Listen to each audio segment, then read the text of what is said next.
Meanwhile, President Biden and former President Trump are both planning trips to the southern border tomorrow.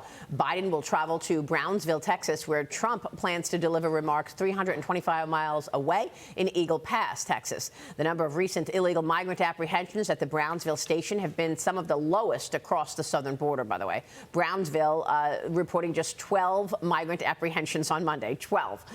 Eagle Pass saw over 500 on the same day. Joining me right now is former Texas Congresswoman and Texas congressional candidate Mayra Flores. Mayra, good to see you this morning. Thanks very much for being here.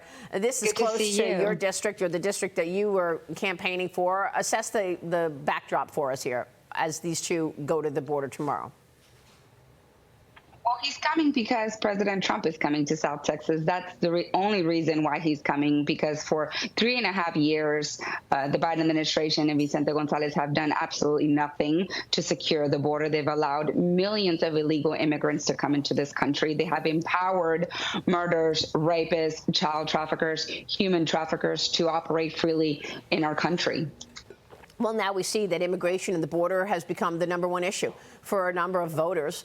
And perhaps that's another reason that is pushing Joe Biden to go to the border. But what is he going to see? Is he going to change his stance once he goes there? We've been there many times and we've seen what's taking place. But what is he going to see in Brownsville?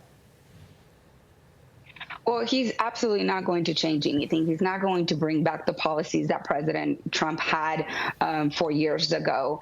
And he's just coming just to take pictures and, to make it seem like he's actually doing something when we all know he's not doing nothing. And that is why we need new leadership coming this November. And that's exactly what the people of Rio Grande Valley are going to do. They're going to elect new leadership. So Border Patrol Chief Jason Owens posted on X last night that in the last 72 hours, Border Patrol agents throughout the southwest border apprehended 11 migrants with violent criminal histories. The history includes child molestation, aggravated assault, rape, murder. In Louisiana, a 19-year-old illegal Honduran migrant was also arrested for the rape of a 14-year-old girl, and that was at knife point, Mayra. Meanwhile, Republicans on the House Homeland Security Committee are demanding documents and information from the Department of Homeland Security on the Venezuelan national charged with the murder of Georgia College student Laken Riley. In a letter to the Department of Homeland Security Secretary Alejandro Mayorkas, Homeland Security Committee Chairman Mark Green writes this: "This tragedy further underscores the committee's serious concern about the security of our nation and the potential for criminal aliens to take advantage of the glaring vulnerabilities created by the Biden administration's open border policies." Mayra, what's your reaction? And give us a sense of what you're seeing on the ground. When you talk to people who live there, citizens, what kind of an impact are they seeing from this open border situation? Well, what makes my blood boil is that many of them have already been arrested here, right? We saw a beautiful girl who was murdered in Georgia, and this illegal alien was arrested 5 months ago and then released. We're seeing in Venezuela a decrease in crime. Well, why? Because they're coming into our country, because the Biden administration is allowing these criminals to come into our country. All the criminals that were in Venezuela are now here, and the people of South Texas are angry. Not only is the border situation, out of control, but also the economy is out of control, and they're worried about the safety of their children. A few weeks ago, I shared a video of how drugs were being crossed right in front of school-age children, right in front of them. They saw it happening right in front of them here in Brownsville. So this is happening right here, right next door to us. We don't need to see it on TV. We're seeing it every single day. I'm a Border Patrol wife. I see firsthand what the Biden administration has done to our borders and how he's destroyed everything. And look, I have family in Mexico that I don't visit. And I know that millions of Mexican Americans have family in Mexico that they don't visit as much. Why? Because they're afraid. They're afraid because we know that the Mexican cartel is right across there.